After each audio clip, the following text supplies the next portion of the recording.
panelists are good with. It's okay. I'm happy to just open it up to questions for those of you that have questions or insight about the Puerto Vallarta trip in particular. So just bear with me. Let me just share my screen here quickly. Thanks, Shasta. Someone made the great question of would this be recorded? So I am recording it now. Good. I'll post it to the Expatsy fam and to our membership group.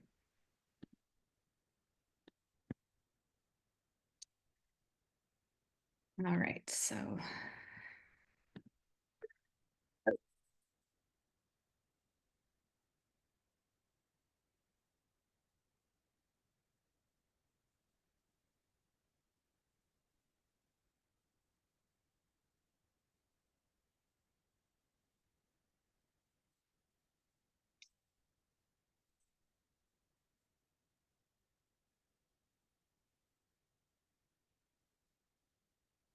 So that's my quick video of what we've done in, why you should come on this trip. I also want to just share one other quick thing, and then I'm just going to stop talking actually and open it up to questions. So the other thing is I'm just sharing, this is my booking page, and I just want you all to see, I've had some amazing conversations with so many of you.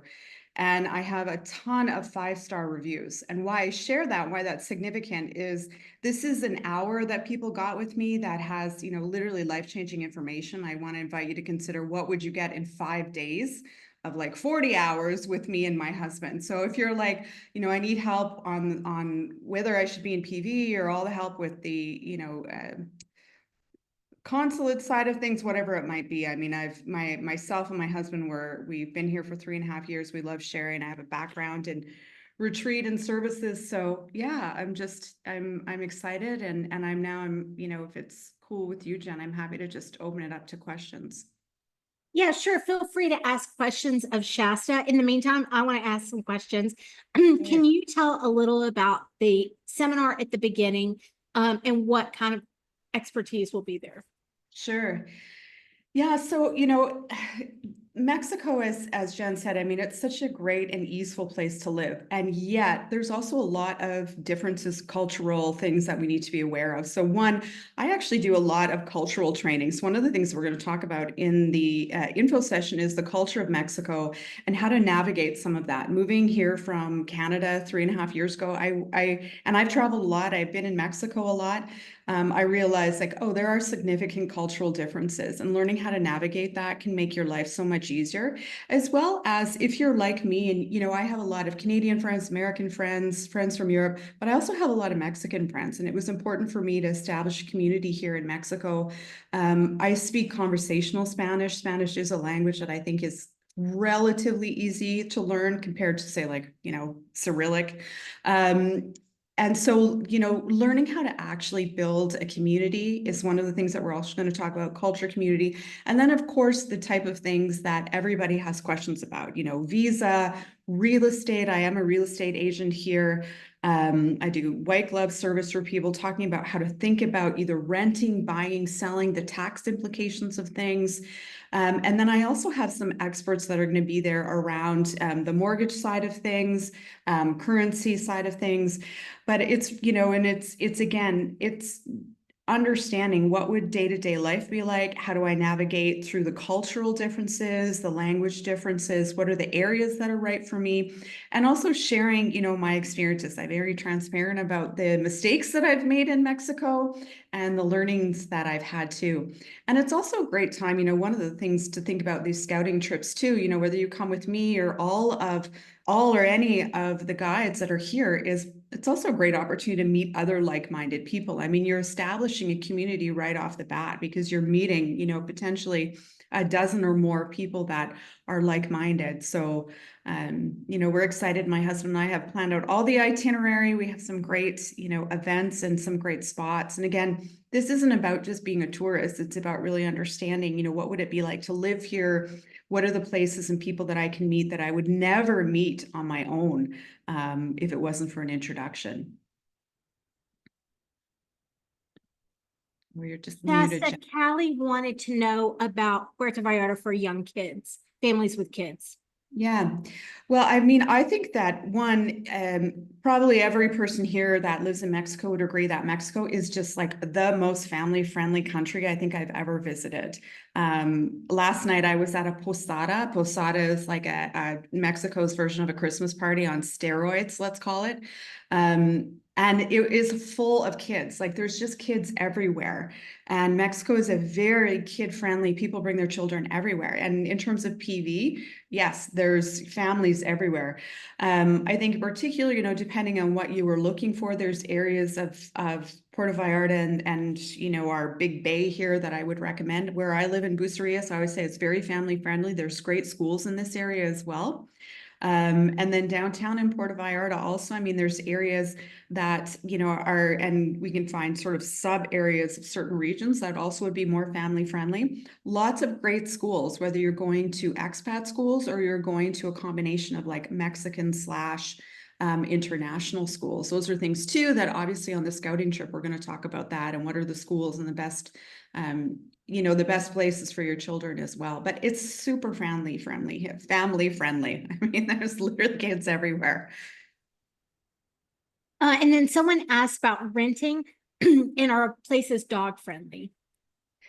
Yeah, so I was just going to say, Mexico loves kids and they love dogs, right? Like there's literally dogs everywhere also. So dogs tend to be free range. There's a lot of dogs all over the place. And then almost everybody I know, I think I'm the only person that doesn't have a dog yet. I have a cat. And so there is a culture where they understand from a rental perspective that a lot of people here, whether you're a foreigner or a national, that you have pets. And so in this area, anyways, I can speak to this, especially doing the amount of real estate that I do, is that we find places that are pet friendly, and a lot of places are pet friendly. The thing that you may want to keep in mind, I try to negotiate this out for my clients, but sometimes it's non-negotiable, is that certain rentals will want a pet deposit. You will get it back at the end of your rental, but keep in mind that in Mexico, generally with rentals, what they look for is they want a deposit, which is always like the equivalent of a first month's rent. And then you'll pay your first month's rent. And then you may also pay a pet deposit on top of that. The pet deposit can be anywhere between 50% of 1 month's rent or a full month's rent. So in essence, you've given 2 months deposit. The theory, of course, is that you get all of that back at the end of your lease. And there's ways, to put protections in place so that you do get it back. Those are just things to keep in mind, but absolutely, pet rentals are a thing here. Um, and it's something to ask about right at the beginning. Ask for sure, whether you're working with me or another agent or looking on your own, be upfront with people that you do have a pet. And the other thing that they like in Mexico is they want to see pictures. So you'll have to send pictures of, your cat or dog or That whatever. is so true. That Yeah. is so true. But then they send sweet comments back that your pets are cute. Yeah. Yeah. I know it's great. My camera roll is full of like all these adorable pictures of other people's cats and dogs. So Shasta, that is so funny. Oh my gosh, I totally forgot about that when we got moved in.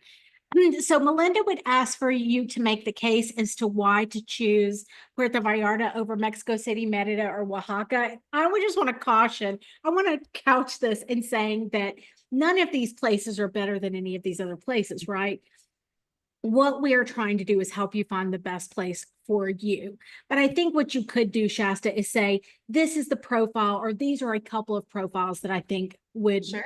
be most likely to choose Puerto Vallarta. Sure, yeah. And I get the question. I mean, I'll answer that as directly as I can, but I just want to couch this by before my husband and I moved here about 3.5 years ago. We moved out of Canada during COVID, which was a gong show. We had traveled extensively in Mexico, and we were like, we knew we wanted to move to Mexico because it was just our kind of culture, and it was a freer kind of, especially during COVID. And we just loved Mexico. And we had a lot of conversations about where do we go? What are we looking for? Because we had traveled extensively in Mexico. Now, for us, we wanted 360 days of sunshine, which is what you get in PV. My husband's like, I want to live in eternal summer. I'm sick of snow and ice. So the weather here, there's no question. You have to keep in mind that during this time of the year, we get 6 months of like gorgeous weather, like it's sunny skies and 25 degrees Celsius. I don't know what that is in Fahrenheit. But then you have 6 months of, it's sweaty, it's hot, and you have to be okay with that, and you have to learn how to adjust. But for us, we wanted that. We wanted to live in a very tropical climate. We wanted 360 days of sunshine. We also chose the area specifically of Puerto Vallarta because, as Jen said, the Bay of Banderas, it's a huge region, actually, like it's a big geographical region, this area. It's the third biggest bay in the world. So what that means is, from a hurricane perspective and a wild weather perspective, because we know the world is changing, weather is getting worse, we are protected a bit. There's 10,000 mountains behind us, and then in front of us is this huge bay. So hurricanes was something that we wanted to avoid as much as possible. We do get some tropical storms here, but we don't get flattened. So that was a big bonus for us. And then also that this area was very, very safe, and yet there was a lot of Mexican culture still. For me, I wanted to live somewhere where I could meet, as I said, other Canadians, Americans, Europeans, have services like yoga, get my hair cut, get my nails done. But I also wanted to be in a region where there was still Mexican culture. It wasn't 100% Americanized.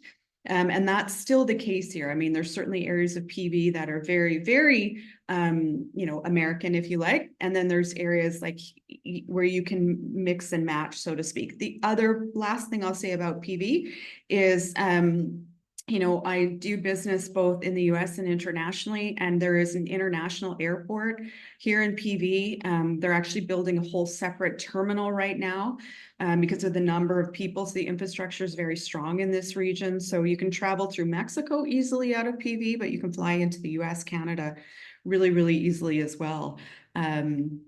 And it's a cool vibe, it's just, I love all the other places. I've been to all the other places, which everyone's going to talk about today. And as Jen said, it's not like one is better than the other. It's about choosing what's, most meaningful for you. My husband also is a golf addict. And so he wanted to be somewhere where there was easy and lots of golf around, which was important to him. Yeah, so that's my take on PV, and this area. And I'm glad that we moved here. I'm glad that we chose this after all. We go to Mexico City a lot. We travel a lot through Mexico. And so it's a great jumping off point if you're like, hey, I want to get out of the heat, or I want to see a different type of culture or whatever. So Shasta, thank you. By the way, IKEA said that 25 Celsius is 77 Fahrenheit, which is about as perfect as it gets. That's what it's like in Mérida right now. But it certainly is not like that year round. It gets toasty, but you get used to it. So I want to give you one more question, Shasta, and then we'll pivot over to Donna to talk about the Food and Wine Festival. And that is, somebody was asking about the LGBTQ scene in Puerto Vallarta, which of course is something it's known for. What's the community like and its interaction with the rest of Puerto Vallarta? yeah, such a great question. So I actually, I wrote an article about this, which I'm going to post shortly. I'm in the process of publishing it. So, Puerto Vallarta and area is very, very LGBTQ plus friendly and supportive. So it's not like a ghettoized community. There's a huge, robust community in the romantic zone. But then there's communities here.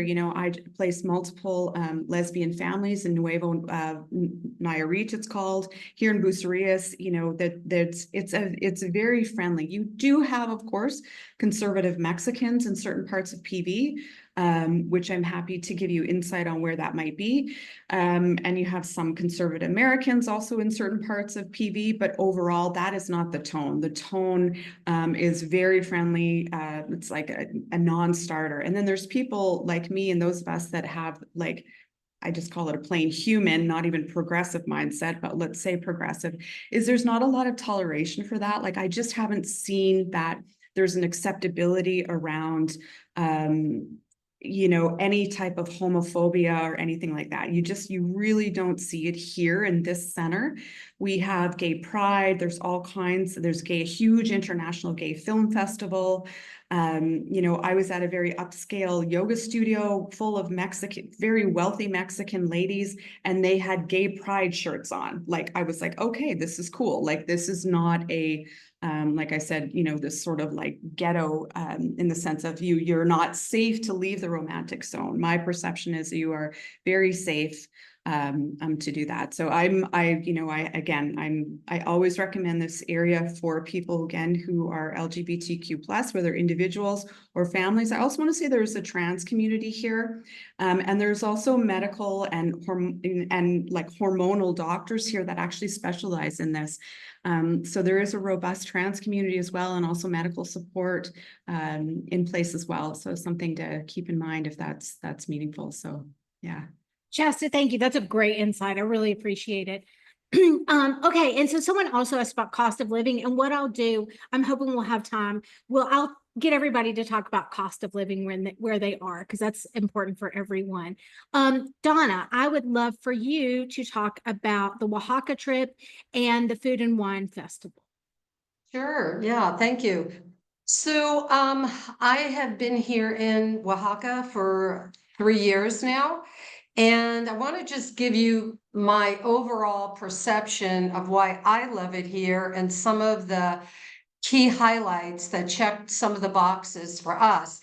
I should preface this by saying, you know, about 3 years ago, we scouted a good chunk of Mexico on a motorcycle.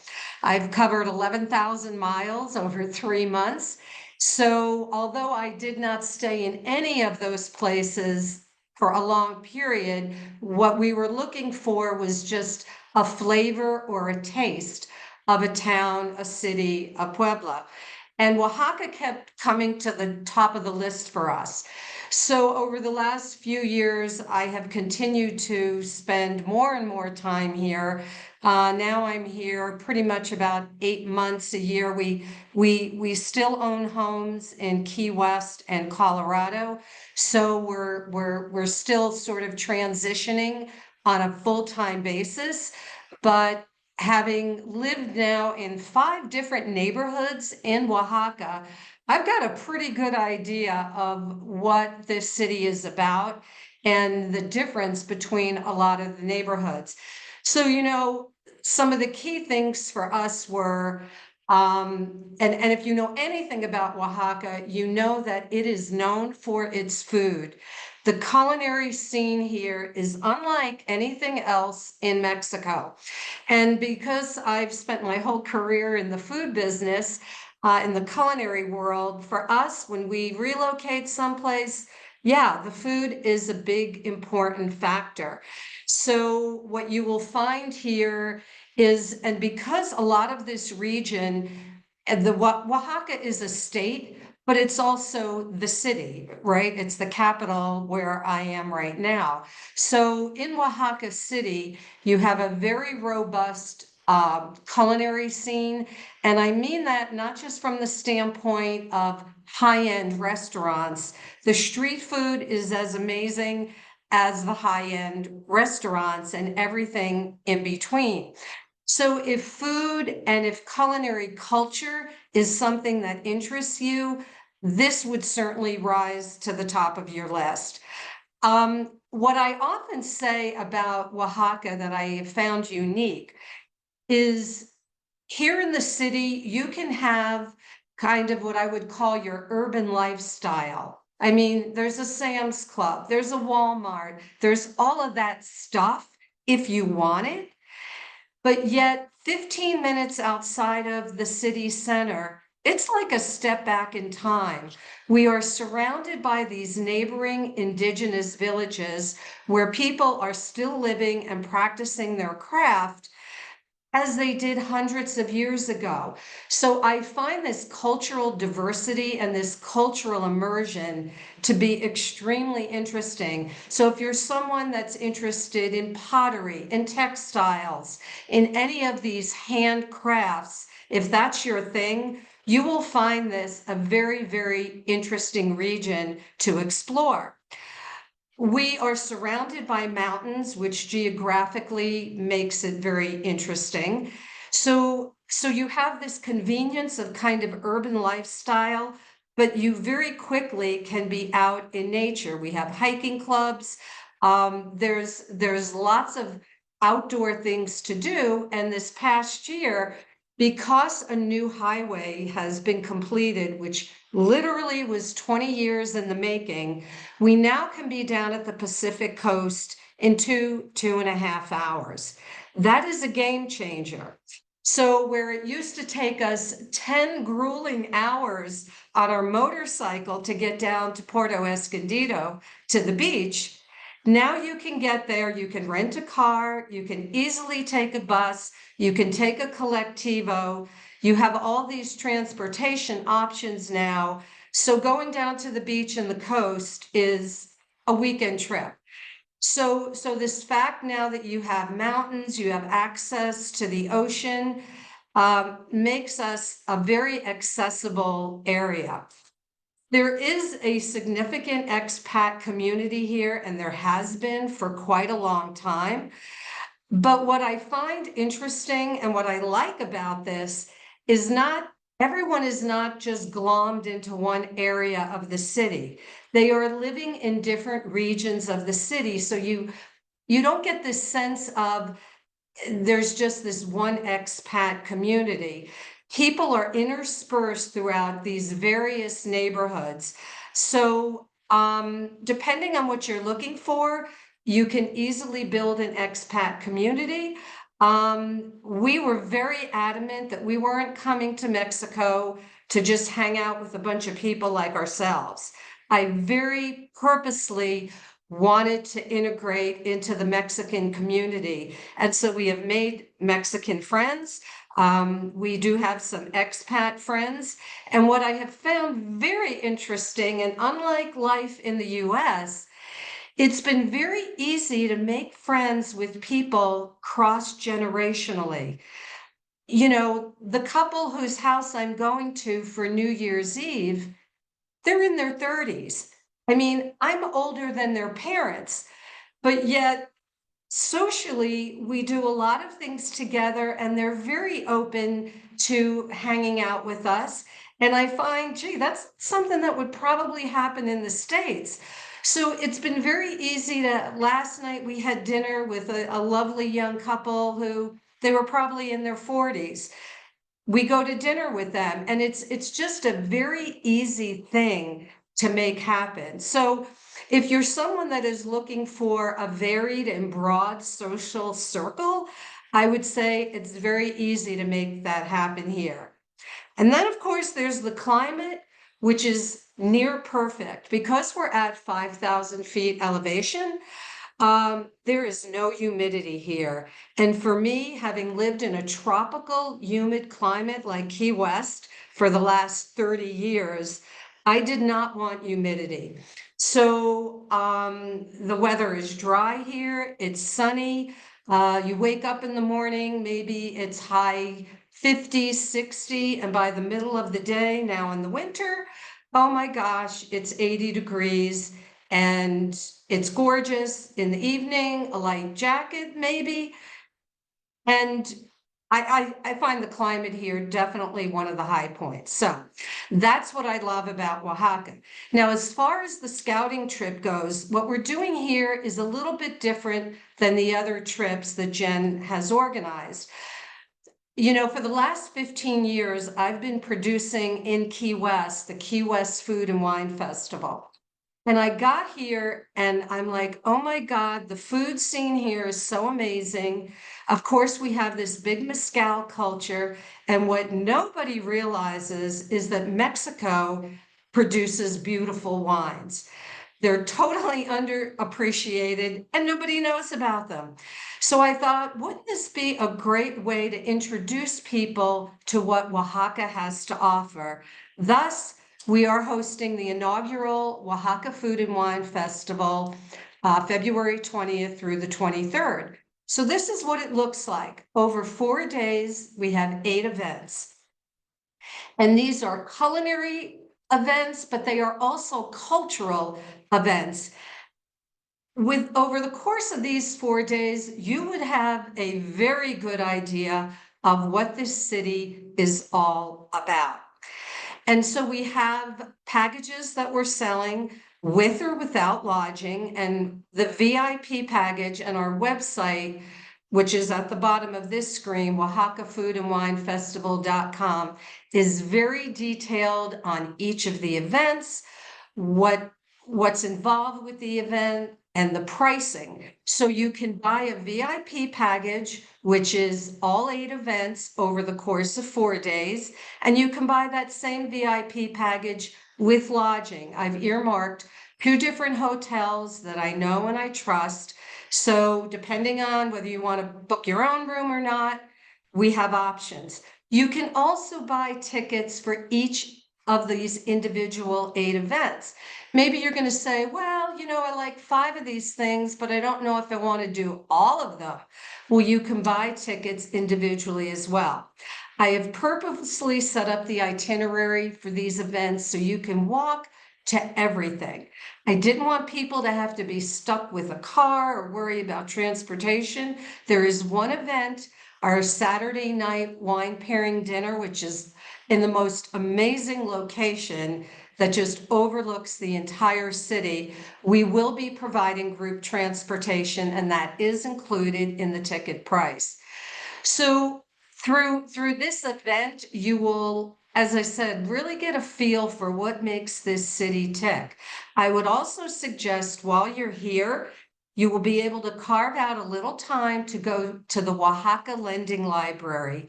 That is the social center for expats here. Everybody that comes into town makes that their first stop. I did when I came here, and I think just hanging out there for a little bit, you'll meet people, you can easily talk to folks and get a good sense of how this place might be an initial social connection point for you if you decide to relocate here. Jen, we could go to the next one. So this is what the 4 days looks like. I wanted you to see very specifically what we're doing. So we have a kickoff cocktail reception event on that Thursday evening.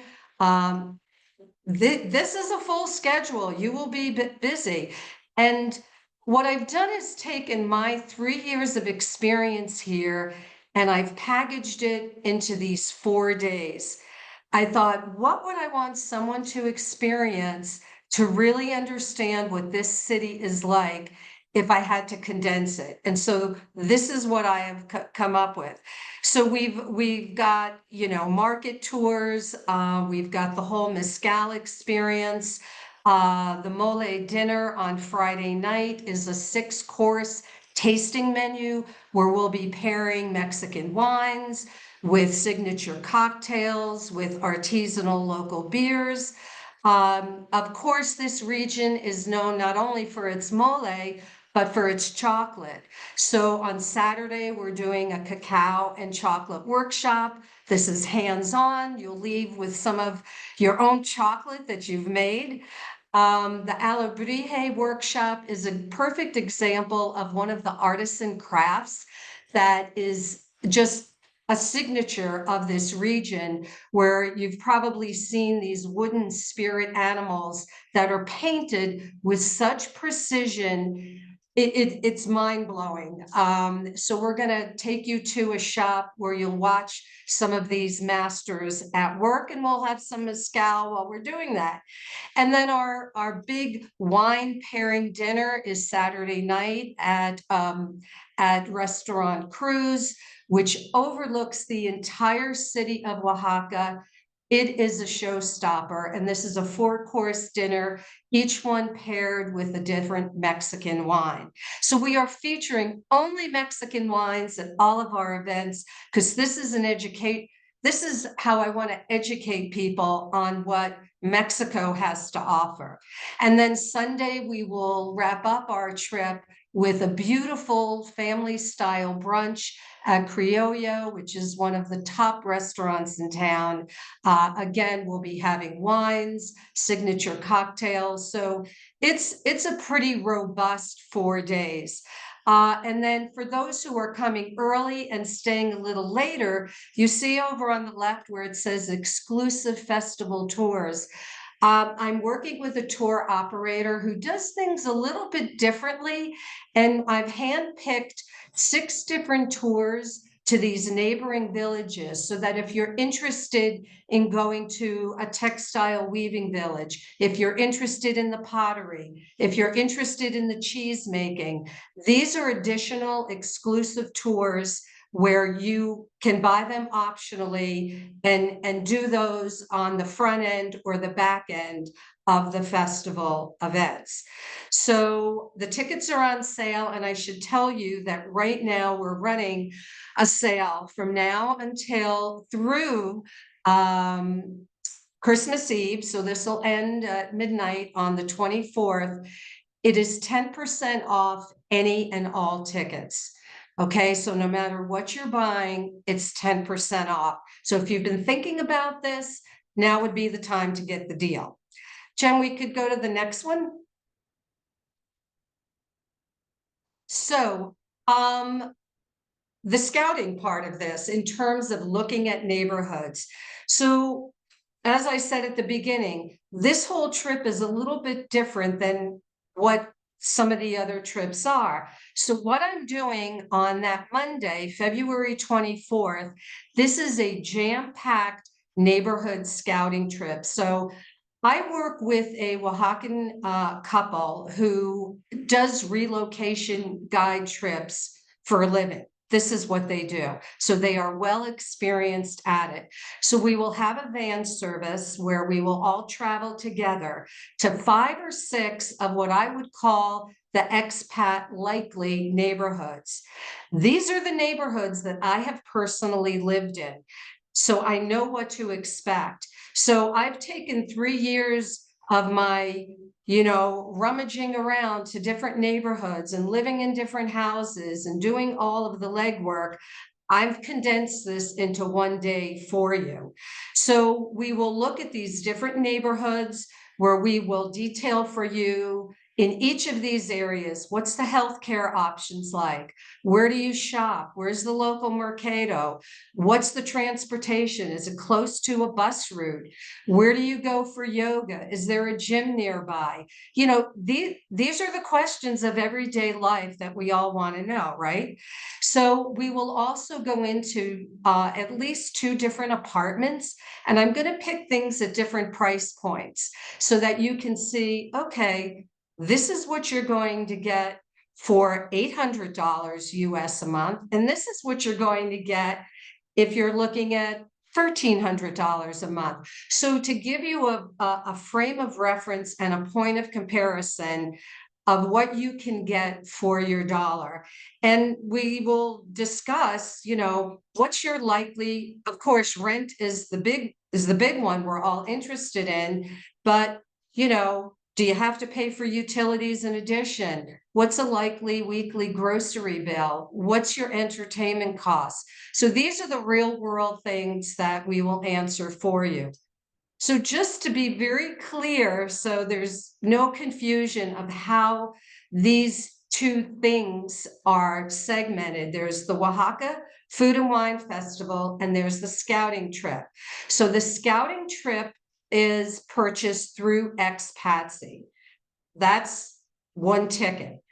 For the festival, the VIP ticket is $899 for all 8 events. Okay. And then you can do your own lodging.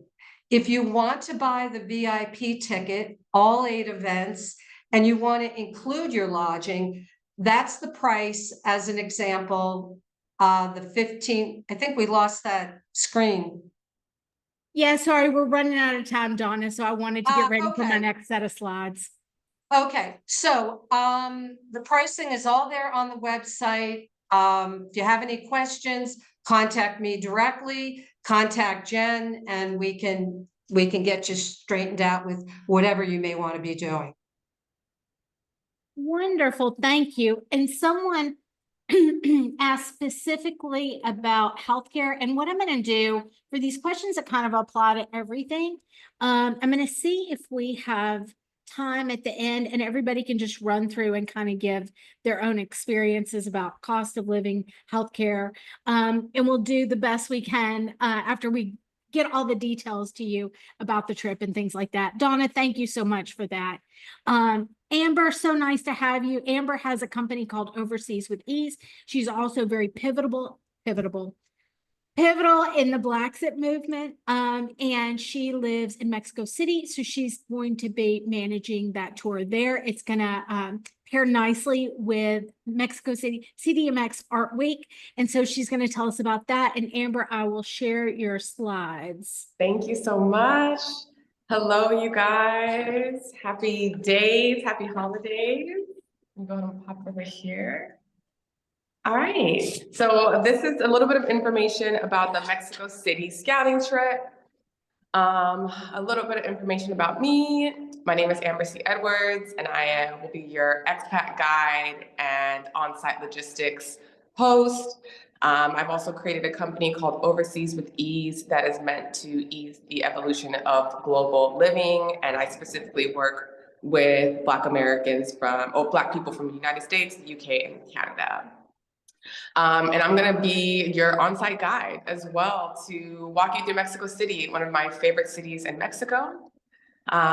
Would you mind going to the next slide, please? Awesome, thank you. So I love Mexico City. It was built on the remains of an ancient Aztec city, Tenochtitlan, let me say that 10 times fast. You'll see oftentimes it's called CDMX, which is short for Ciudad de Mexico. You'll also see it's called Distrito Federal or DF as well, El Jefe. You can even call it Mexico, which is the city of Mexico and the state of Mexico and the country of Mexico. So these are all the same thing, but it's also one of the oldest cities in the Americas, as well as one of the largest cities in the world. And if you are a digital nomad or what I call an expatriate in training, because we kind of are in this interesting space of like being an expat and living in another city, as well as like being an immigrant as well, because sometimes we are permanent and sometimes we're not permanent. So while you guys are figuring out the best city to live, I think Mexico City really does have a lot to offer in regards to nature, in regards to architecture, history, food, culture. And we will be there during Art Week. Art Week is officially the 7th through the 11th of February, and it's always that first week in February. And we'll be there for 4 days as you get to explore the city and all of the amazing events that it has to offer. Next slide, please. Thank you. So some things about Mexico City. I say that the weather is like forever fall. So it doesn't really get that hot. Being from the States, at the highest would be like February, March, April, which will be about the 80s. At the lowest would be like rainy season, which would be anywhere from like June, July, August, September. That's gonna take it down when it rains to about the 50s.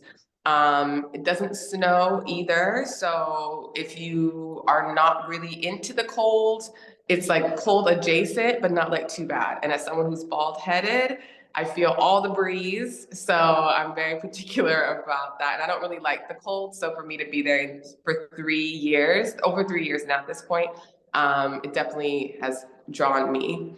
I like to say Mexico City is like if New York went to or was in San Francisco with like a Miami vibe.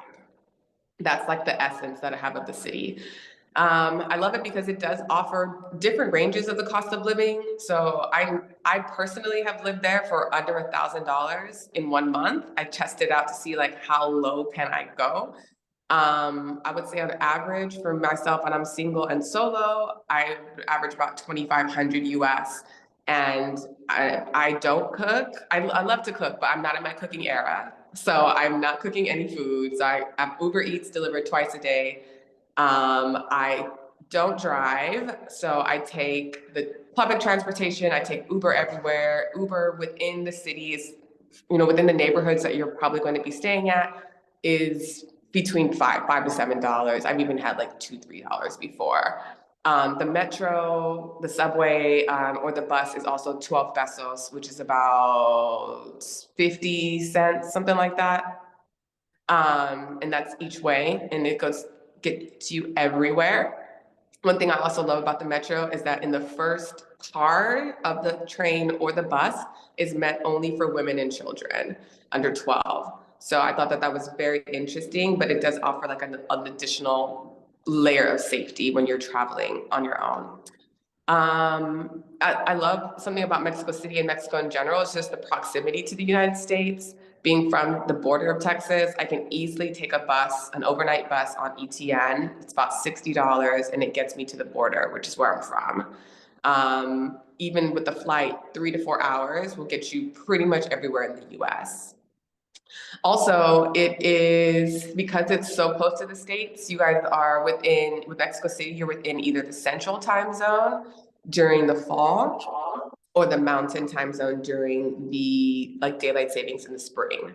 So having a business that's based in the Hey, US. why, Amber? Because Mexico got rid of daylight savings time in most of the country. So we get to not ever have to do daylight savings.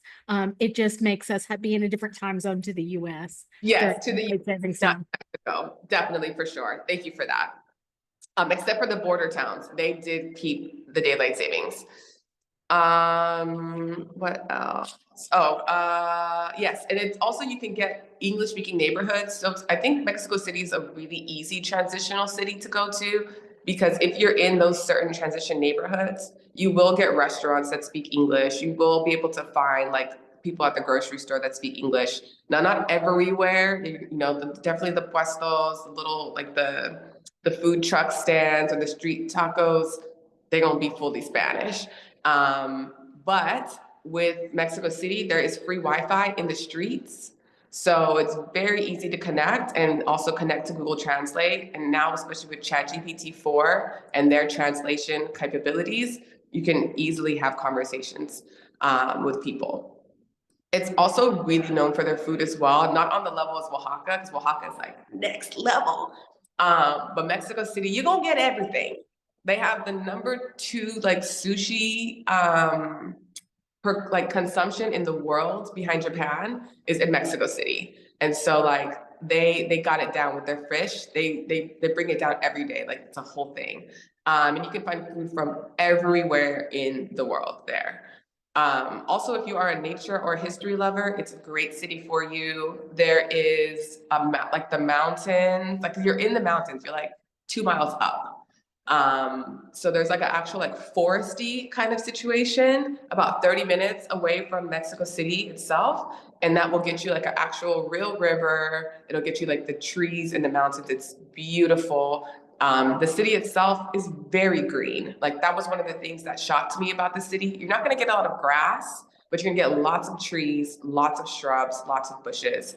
It's very naturey. Like even in one of my favorite neighborhoods, which is Escandon, it's like adjacent to like the big three, what they call Gringolandia.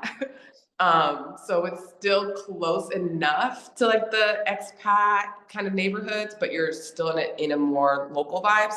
And I can literally hear the birds chirping like on a Sunday. It's the most beautiful thing.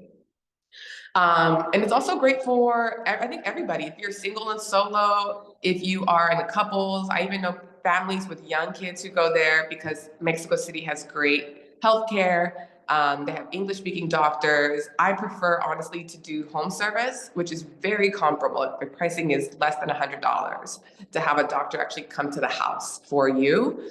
That way I don't have to deal with just going to the hospitals and stuff. I'm overseas with ease. That's my whole thing is like transition with ease. So having the doctors come to the house is way easier for me than having to go venture out into the scene. But if you need hospitals, they are there. They have great schools. They have a large list of even like American schools for those with kids who want to maintain the American curriculum. They have Montessori schools, colleges, universities, everything. I will say Mexico City is not for the person though who does not like earthquakes because they got them earthquakes. You can actually see the mountain, Popocatépetl. I'm not gonna even try to say that again, but they just call it Popo. It is still an active volcano and it does be erupting. So there are some air quality issues because one of the volcano and also because of how Mexico City was built. Because back in the day, before it was colonized by Spain, it was actually a city built on a lake. And when the Spain came and drained the city, it's made this like kind of bowl. So like a lot of the air quality isn't the best there because it's hard for it to escape. So if you do have breathing issues, I would say, you know, bring your inhalers, have those things necessary with you because they do have air quality issues. And they'll let you know also. They have the apps that'll let you know the air quality for the day. I'm not a big earthquake person. I did live in Oklahoma for a few years and we did have fracking earthquakes and that was crazy. I have been through earthquakes in Mexico City. It's not the worst thing because they know that it is. So you just listen out for the sirens. I also have an app called Life Alert, not Life Alert. I have to think of what it's actually called because that's in the US. But it will send you an alarm when the earthquakes alarms are going off. So you know that it's coming and you just have to go outside and go into the middle of the street. If you hear a lot of dogs barking randomly, you're like, what's going on? You look outside and everyone's outside. That's an earthquake alarm. So just in case you didn't hear that. Personally, I don't go there in September because they've had really bad earthquakes in September. So I just avoid that month in Mexico City. But other than that, it's lovely, lovely, lovely. I really have no other qualms about it. And I'm very, very picky when it comes to living abroad. Also, some of the good neighborhoods the transition neighborhoods are going to be La Condesa or Hipodromo, Roma, which is Roma itself, and then Roma Sur and Roma Norte. It's all in the same, like right above each other in the same neighborhood. Polanco is like the Beverly Hills of Mexico. So that is where you're going to find the US Embassy there, as well as all of the luxury designer stores. And personally, like when I moved to Mexico City, I like to start in the transition neighborhoods just because it's going to give you the best of both worlds. It's going to give you like access to the culture, but still have access to expat foreigner things such as food, language, activities, and fun. Once you're there and you get the vibes of the city, I always recommend going out to different neighborhoods and seeing the feels, because like each neighborhood has its own feel. And then you'll start to like kind of move out. So when you're in the transition neighborhoods, which is those first three, that's going to be the most expensive places to go when it comes to rent. As you go out from those, the rent starts to get cheaper because you're going away from where they know that the tourists are going to be. So some of my most favorite transition transition adjacent neighborhoods are Juarez, which is where Soho House is located, and you know Soho House, it's one of the best in the world. It's beautiful. Narvarte, Escandon, which is my favorite neighborhood, as well as like Del Valle. What else? Side note, Mexico City also has a very large park. It's called Chapultepec. It's about double the size of Central Park, and it's right to the Never Eat Shredded Wheat west of the transition neighborhoods as well. So it's big castle, it's a beautiful park with art and trees and grass and nature. It's divine. What else? Okay, so okay, I did all of that. I'm gonna chat about the itinerary next. This is very brief because I'm going to actually like get deeper with you guys, but on the first day, which is the 9th, we're gonna meet at one of my favorite taco spots called Tacos Los Alexis. They just opened up about 2 years ago and they've just received their Michelin star rating. So I'm so proud of Alexis for opening this up. And we will meet there, introduce you. We'll do a quick tour. It's going to be Art Week in the thick of it. So there's going to be art galleries that are having events, and the events are so much fun. You guys you show up. They are giving away cocktails with mezcal. They're giving away food. You're looking at art. You're mingling with people. You can purchase the art as well. And then they have different types of art, whether it's performative art, actual art itself. And so we'll be in the thick of Art Week, the location where all of like the majority of the events will be. So you'll literally be able to walk around from there. To the people that come, I'll have a full itinerary and I'll be able to list some of the events that are going on as well. So you guys can have like an idea without just kind of rumbling around town. Day 2 is going to be our walking tour. And so that's where we're actually going to go and explore 2 of those 3 transition neighborhoods. It'll be the La Condesa and Roma neighborhood. I'm going to pop over here really quick because I have more in detail. So we're going to meet right at right by the Parque Mexico. There's a churro spot that's really famous. So we'll get some churros in the morning, some churros and chocolate. And then we'll enjoy the park and we'll do a walking tour. So we're gonna go to one of my favorite markets. We're gonna get to see the grocery stores along the way. We're going to see some famous restaurants and co-working spaces as well. And when I figure out who's coming, we'll have our actual chat so I can get more of a vibe of what it is that you're looking for in your time in Mexico. And I'll be able to add in those pieces there as well. So I do have a little bit of flexibility because I want you guys to be able to actually see or hear or feel the things that you're needing. So if you need more school stuff, we'll talk about the schools. If you're like, okay, I'm an entrepreneur, I'm a business owner, so I need to know where those spaces are. If you're a gym girly or you like to work out or do more like group activities, we'll be able to tap into those as well. We'll spend some time, half the day in Condesa, and then we'll have lunch. And then at one of the markets that has a whole bunch of different food options. So you can eat whatever you enjoy. And then we'll finish the last part of the walking tour in Roma. So you get to see the vibes. I feel like Condesa is more like Miami kind of feel, like very Art Deco. And then Roma is like a more Brooklyn kind of vibes. So and they're literally next door to each other. Perfect. And so the day 3 is like the day to explore. So you guys have an opportunity to have a one-on-one with me, but I'll also have lots of activities because on day 3 is a Sunday in Mexico City, they'll shut down a lot of the roads and you can rent a bike and just take the bike down. And it's really cute. Of course, there's still more Art Week stuff.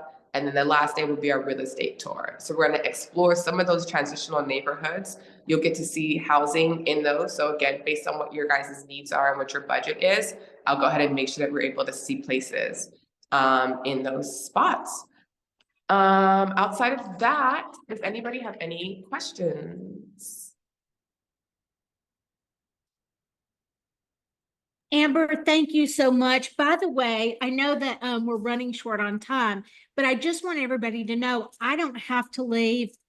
If anyone here is able to stay longer, we're welcome to. I mean, I'm enjoying it so much. There are so many good questions.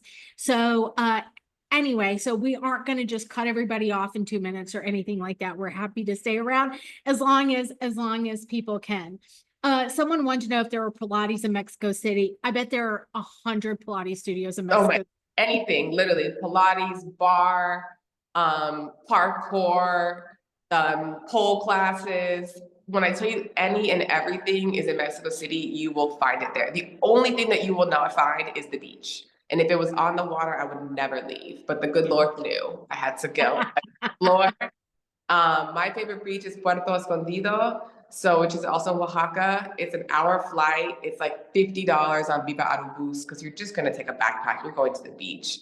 Or it's an overnight bus that's about $70 on ETN, and you're right there at the water. Acapulco's really close, Veracruz, but I don't like both. So I'm from Texas, so I'm like, rah. But that's the only thing that it's missing. I do like hot springs though, and so there's lots of hot springs that are like 3-4 hours away in Querétaro and San Miguel de Allende. So you're not far, 3-4 hours, 1 hour from a body of water. Amazing. Thank you so much, Amber. Okay, so I want to turn it over to Amy, who is going to talk about Mérida. And then, like I said, once Amy's done, we'll stick around as long as folks can, I mean, within reason. And we'll talk about some of these cost of living and healthcare questions and stuff like that. A lot of which, of course, we'll get into more detail on the trips. Okay, Amy, take it away. Let me know if you need anything.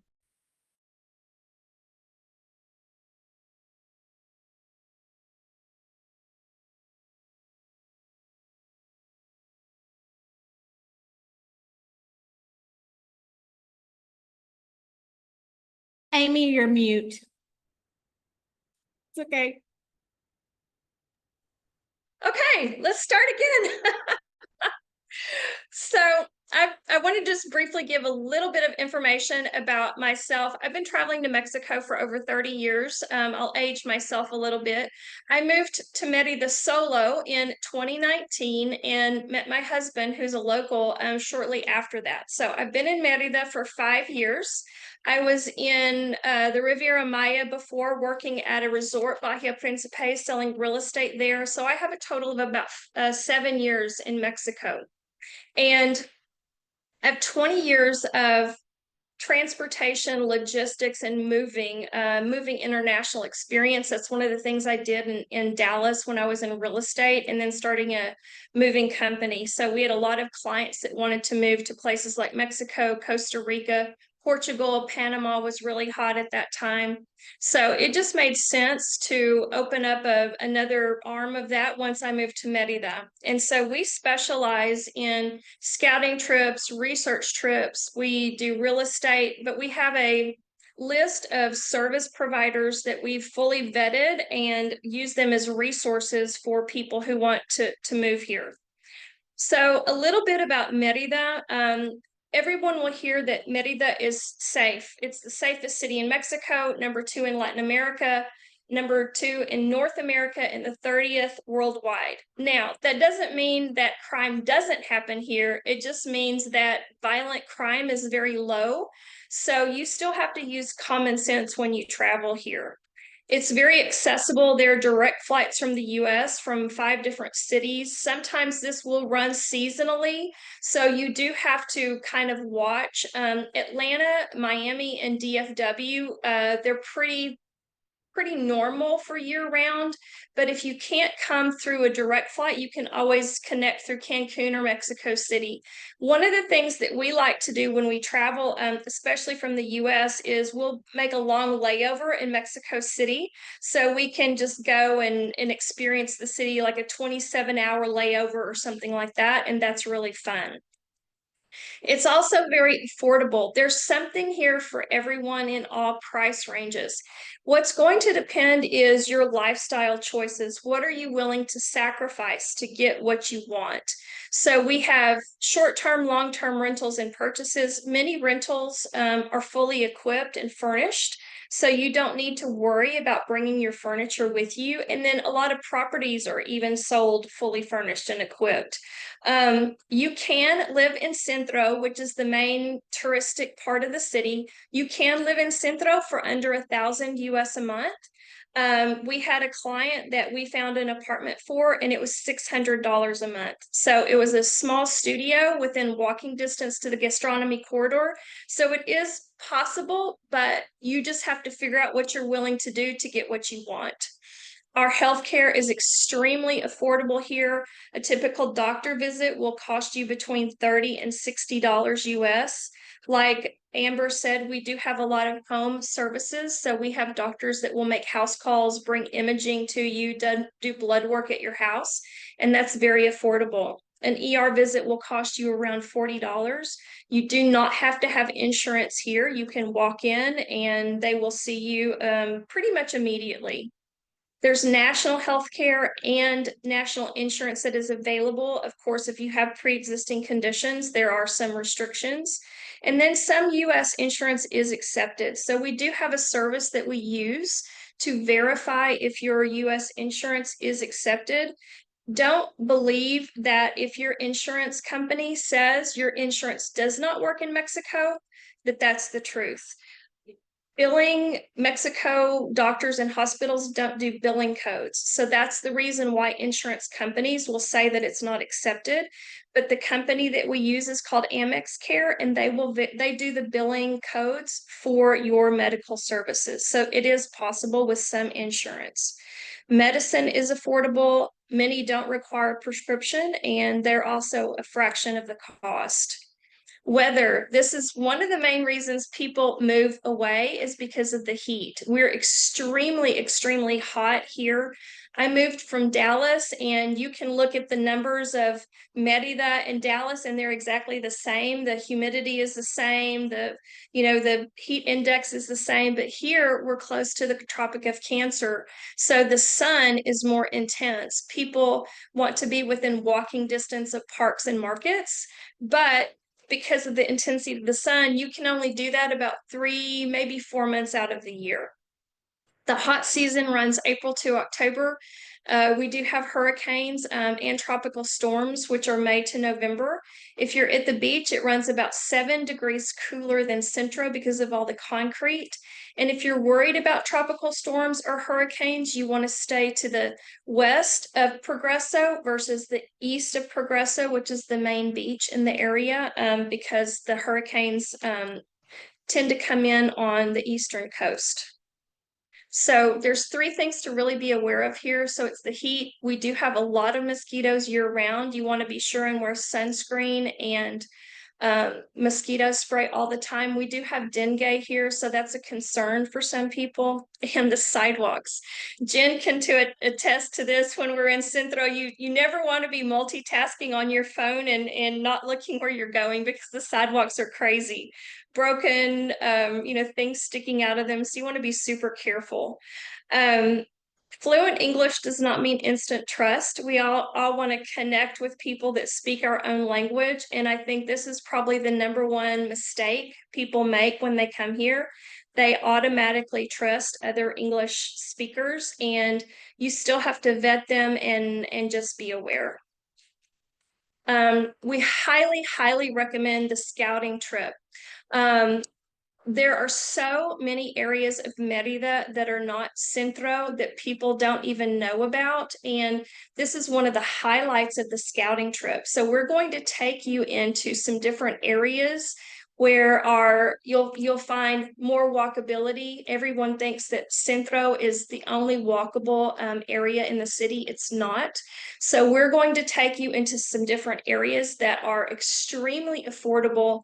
It's a more local lifestyle. You'll have access to parks and markets, green spaces, and things like that. So we also caution you too, because things change so quickly here. We don't normally plan more than 2 weeks in advance because we'll go to do something and literally the next day the regulation has changed. So make sure that whatever you're planning on, you always have a plan B or C. Another warning is that information on YouTube and Facebook groups can be incorrect or not complete. Sometimes people answer questions that don't even live in Mérida. So just be cautious whenever you're taking advice from someone that you don't know if they actually live here. The scouting trip is really important because, as Shasta said, you get with like-minded people, you make connections. If you're coming single or solo, concern is you don't know anyone. I didn't know anyone when I moved here. So a scouting trip for me would have been gold, just as a way to meet others and make friendships for the future. We provide a lot of resources. So during the scouting trip, we'll introduce you to a lot of these professional resources. So anything you need, we're a full service company at Life in Mérida. We provide some services in-house, such as tours and real estate, but everything else we do have fully vetted professionals that we can recommend and introduce you to during the scouting trip, and then also introduce you to others if you have specific requests. So our advice is come with an open mind, always just a blank slate. As everyone has said, it's, there's culture, there's gastronomy, there's friendly residents here. Try not to compare here to where you're coming from. That's probably one of the worst things you can do. You just need to come with an open mind. And this is a very respectful culture. So people look at estadounidenses, people from the US, as being a little aggressive because we always want to get straight to the point. So culturally, you always want to start with a greeting here. So you always want to say buenos dias, buenas tardes, buenas noches, whether you know the person or not. You start with that and you'll get a smile every time.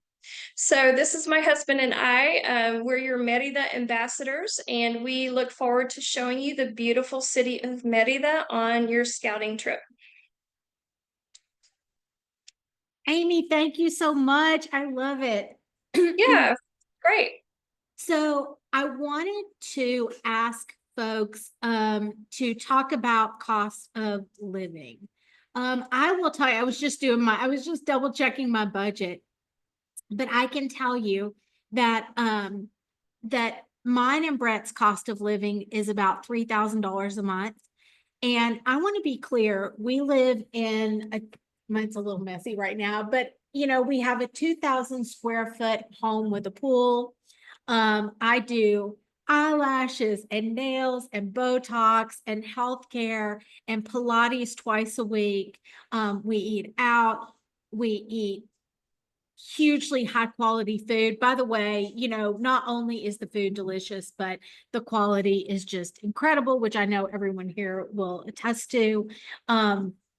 We pay out of pocket personally for small medical things because it's like having co-pays essentially. Healthcare is so much more proactive here. The degree to which they explain things to you, I'll give you an example just quickly. I fought for years to get more preventative healthcare for a couple of things, and my doctors were just like, you don't really need that.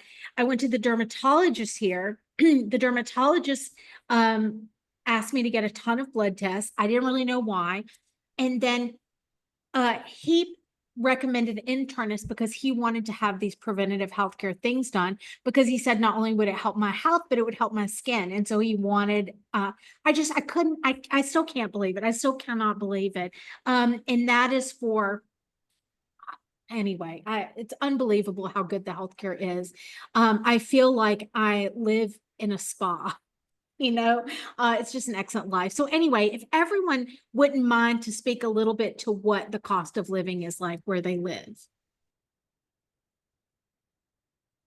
I'll follow up with Jen. So between my husband and I, and he has 2 kids, so we pay child support. And we travel, we live in a really big house, kind of in the between Centro and the north. So we're still inside the loop, but we're not right inside of Centro. We have a car, so we have car insurance, we have maintenance, we have gas. We both have catastrophic health insurance, which runs us each about $600 a year. We both have pre-existing conditions. So our budget is about $4,000 a month for the both of us.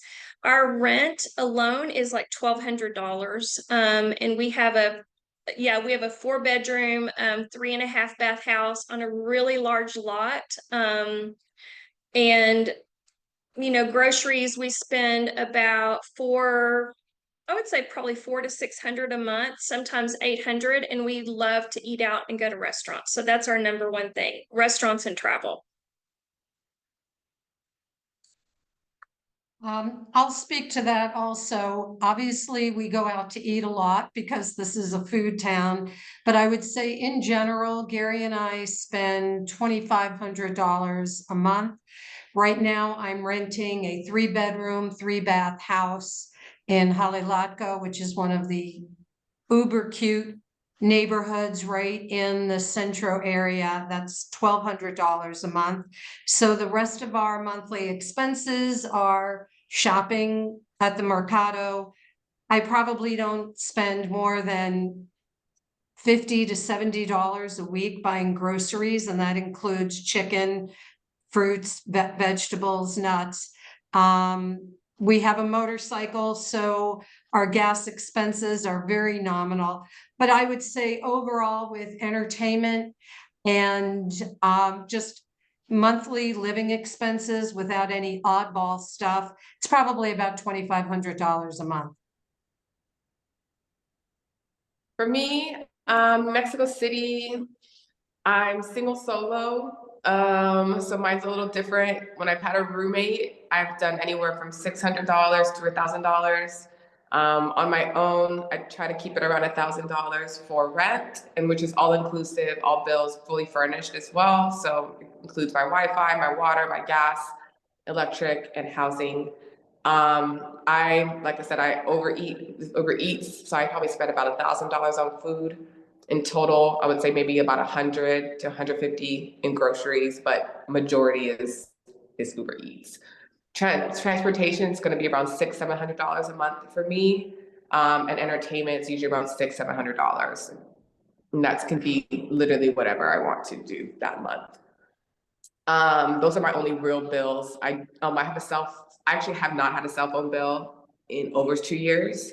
I've been able to finesse it with text now and WhatsApp. But when I did have a cell phone bill, it was 500 pesos, which is about $25 a month. In Mexico City, yeah, accommodations, food, phone, activities, driver, fun. Yep, that's everything. So on the lowest I've done in 1 month was in June of 2023. I spent $1,000. I want to see like what's the less I can do, and my rent was 600. So that's the range on that. But on average, I would say about $2,500 is good for me. So PV, as I said, is a huge area, and we can find anything from, 600 US to, I don't know, 6,000, 16,000 a night, really in this area. I actually the home that I live in right now, I built. My husband and I are builders also here in Mexico, so I don't rent, and I've never actually really rented. I've always just bought because the real estate market is so hot. So keep that in mind also, those of you with liquidity, and you can actually access a lot of credit in Mexico now as foreigners. There's some amazing real estate opportunities. The market here is very, very strong in PV. It's growing 20 to 25% a year. So sometimes do the math. I found just recently a 3-bedroom luxury home in a gated, gorgeous community with private pool for clients for 2,000 US a month. It does not include, most rentals in this area don't include what's called CFE or CFE, which is luz or light in Mexico. So one of the things in this area that you want to look for, any other tropical areas, is places with solar panels so that you cut down your CFE bill. Propane is the gas that most people use. It is very, very inexpensive. Water is ridiculously inexpensive in this country. Wi-Fi also, and I spend 500 pesos a month on a massive plan.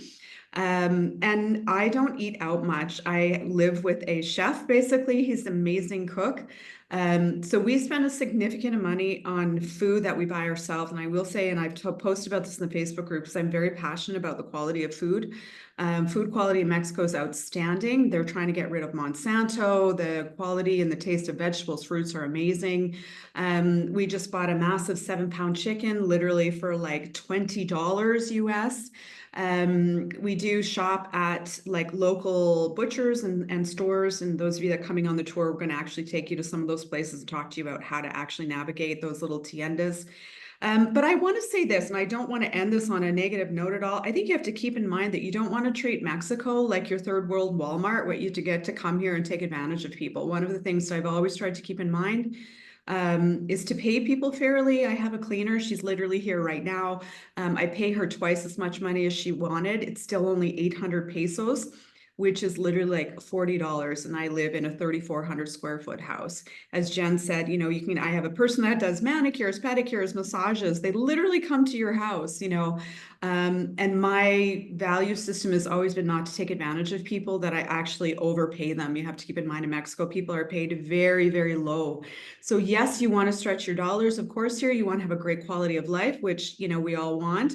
But again, don't expect to have people who call me each week and say, can you find me a place for $500 on the ocean? No, I cannot, not in this area. So be realistic also in your expectations and, think about this idea also of giving and receiving, because that's, that makes for a great experience. But anyways, that's my great, great lifestyle anywhere in Mexico, as we've heard. That's awesome, Shasta. Thank you. Someone asked about residency and citizenship, and in general, we're not going to get into it too deep here, but in Mexico, you generally have temporary residency and permanent residency, and of course, you can move towards citizenship if you want it. You don't need citizenship to be really happy here. Is anyone here a citizen? No. Amy, you're married to one, yes? I'm actually studying for my citizenship test right now. And so I'm 57.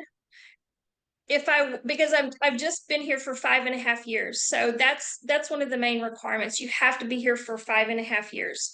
If you're married to a Mexican national, you can do your citizenship after 2 years. But I'm kind of I want to have it, but if I wait until I'm 60, I don't have to take the written test. I can just take the verbal test. So everyone's saying that I'm already ready for the verbal test, but the questions on the written tests are really hard. It's, who was the first Mexico, in 1927? Just super random, questions. So I am studying. I plan to become a citizen in the next probably 2 years. Thanks, Amy. So you can also, there's a process where you can get residency through regulars. You know what? I'm not going to get into this. This is going to be so complicated. Is everyone else, Amber, are you a resident? Or are you on tourist? You're on tourist. Sure. I'm So on I've only been able to stay in Mexico the full 6 months one time. I move around and travel so much. I'm usually there about once every 4 months. Donna, are you a resident? Temporary resident.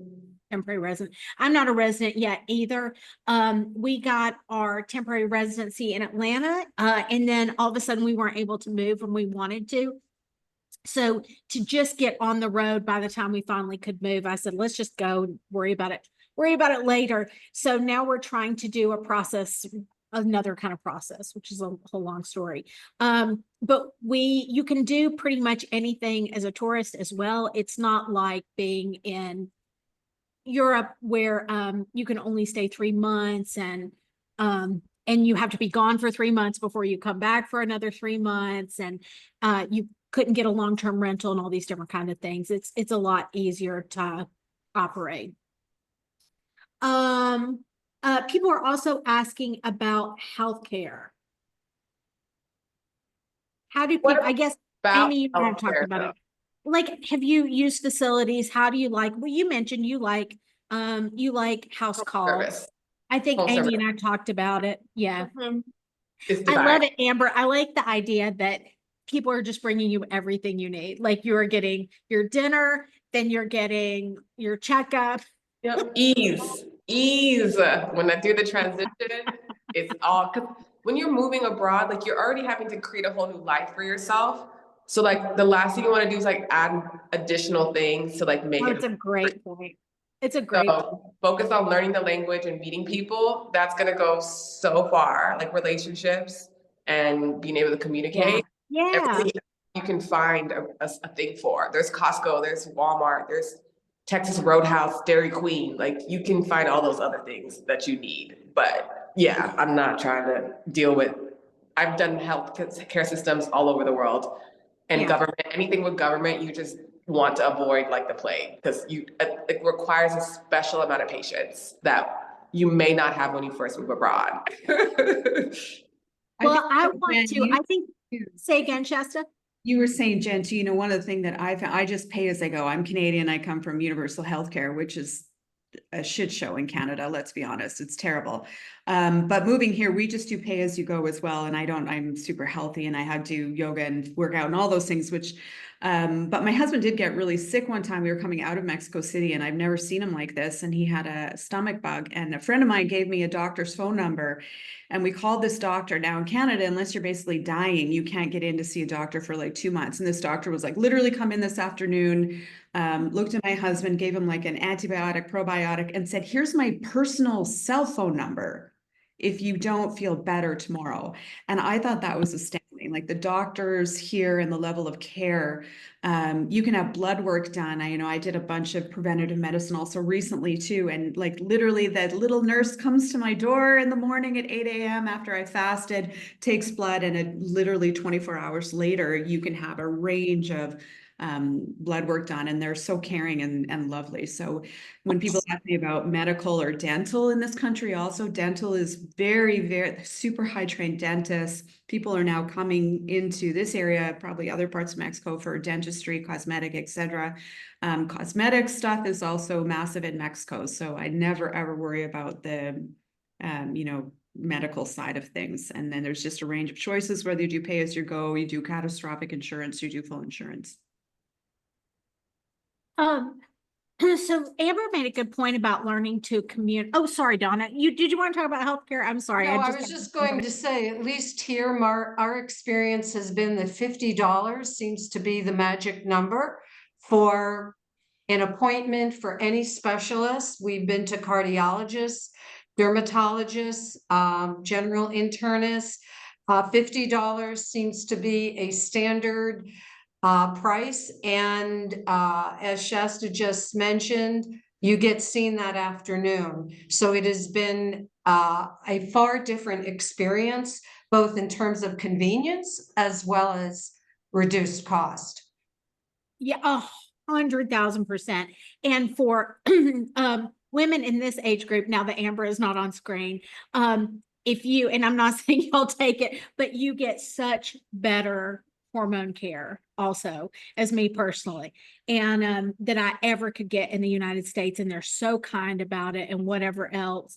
But I just, you get appointments that day. I went in, I haven't done house calls, but I went in to get blood work on Saturday, and they said, oh, it might be 10 days. And I mean, literally they had sent me the results on that night, which was a Saturday night. It's incredible, the service and care. And the other thing to me is just the detail in which they go into what they are doing. This is what's going on with you. This is why. If they have a model, then they'll pull out the model, and it'll be like, I know what the parts of the ear are or whatever, but they'll go through and they'll be like, this part has an infection, and so this part is hurting, and so we're going to put medicine. And I'm like, you know what? I find it comforting that somebody is going to that much trouble to tell me what's going on with my body, even if it's something that I feel like Dr. Google told me or whatever. Like the fact that they care and they're so locked in and engaged, it's a completely different world to me when it comes to healthcare. Also, too, a lot of people will use IMSS. So that's the National Healthcare System is IMSS. So a lot of people use that as backup. So, if you want to purchase national health care or health insurance, that it doesn't cover qualifying pre-existing conditions will disqualify you. So there's there's different little things that are different, but a lot of people do purchase IMSS is for backup insurance. So in case they get cancer when they get older, or they become diabetic or things like that, you'll have to, stand in line, to see a GP and then be referred to a specialist and things like that. But the cost is very low to join, and the cost of the doctors and a lot of the medicine is actually free. Nice. So how good is everyone's Spanish? Did you speak it before you got here? Do you learn it now that you're here? How are you learning Spanish? I'm from the border, like literally like where Texas and Mexico meet on the furthest south side. Born and raised. I'm what you call a no sabo kid. My Spanish is here or there. It's hit or miss. It's very pocho, very Spanglish. But I find that like I have a little script. I always tell everybody like, disculpe, mi español es muy mala. From before I even say anything, they're like, oh no, está bien. I'm like, okay. And then I just say whatever I need to.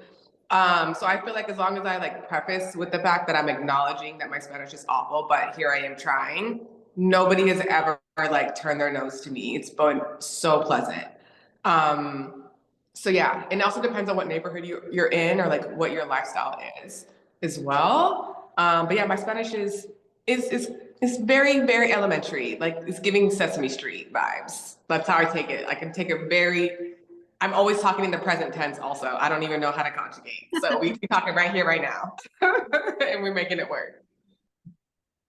I moved here from Dallas and I spent a lot of time in West Texas. So we have a lot of,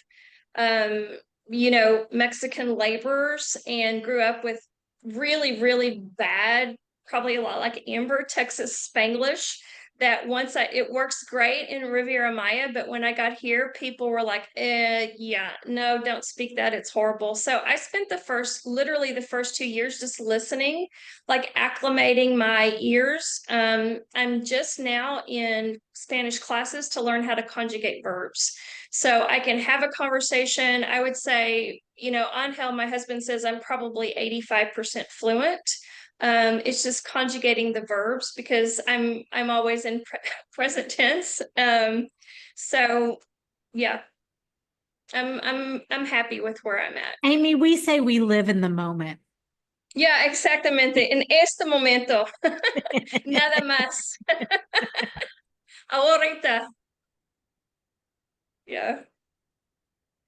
So, being Canadian, we don't learn any Spanish, and there are definitely Spanish-speaking communities in centers like Toronto, where I lived for a considerable amount of time. But Spanish is a new thing, and in 2007, I went to Costa Rica for the first time and got a rude awakening that my zero existing Spanish and French were not going to get by.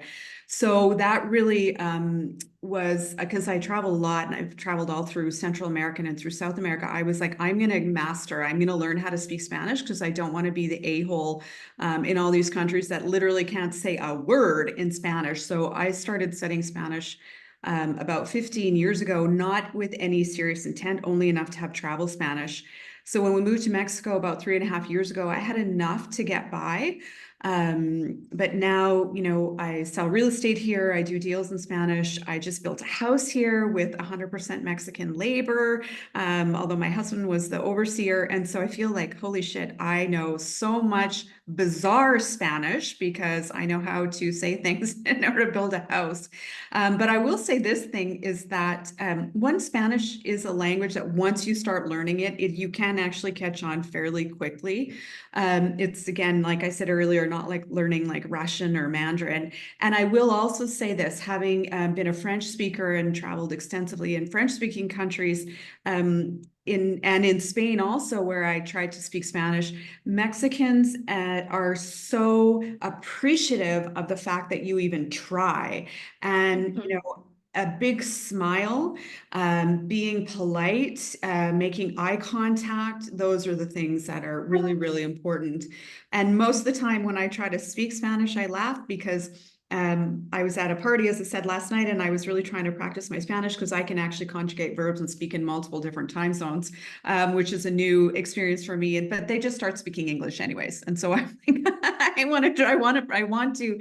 So I speak Spanish with all of the employees that we have and things like that. And I just decided to have fun with it because Mexicans are so appreciative again, that you even try. And there's tons of slang in Mexican Spanish that's super fun. So one of the things, if you just have like a 5 minutes, is like look up Mexican slang. And if you pull out one of those for somebody, you'll be like their best friend. They're going to invite you over forever because, the stuff that they're like, holy crap, these words. So have fun with it. And I work with a private Spanish teacher. She's very, very inexpensive. If anyone wants her contact, just reach out to me. It's literally like $15 an hour. And she helped me accelerate my Spanish extensively in the last year.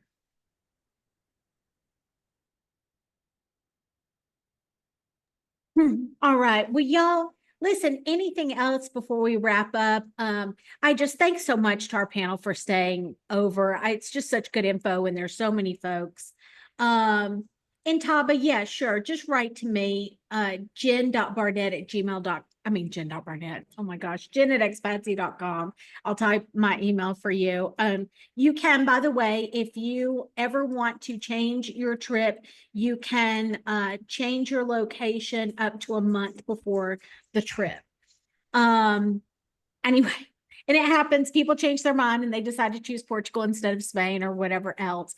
And Cher, also, speaking of which, who's been on our Portugal trip, she asked about the residency visas. And I will say, Cher, the money amounts that are required to move to Mexico right now are blowing to get residency. It's because it's tied to minimum wage, and it's a great thing that minimum wage has gone up a lot over the past few years. However, they really kind of need to reconfigure the number of multiples of minimum wage that it takes to get into the country, because it requires a lot.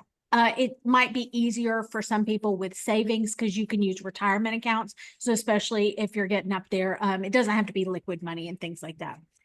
But anyway, y'all, thank you so much for the kind words, and thanks to our panelists for being here. I put the link in the chat to book a trip. We would absolutely love to have you. I myself will be on the Oaxaca trip and on the Mérida trip, of course, because it's in my backyard. And hopefully I will get to do more of the trips later. We have delighted to have you. If you have any questions, reach out anytime. Anything else? Okay. Well, y'all take care. Enjoy the rest of your week. Happy holidays to everybody.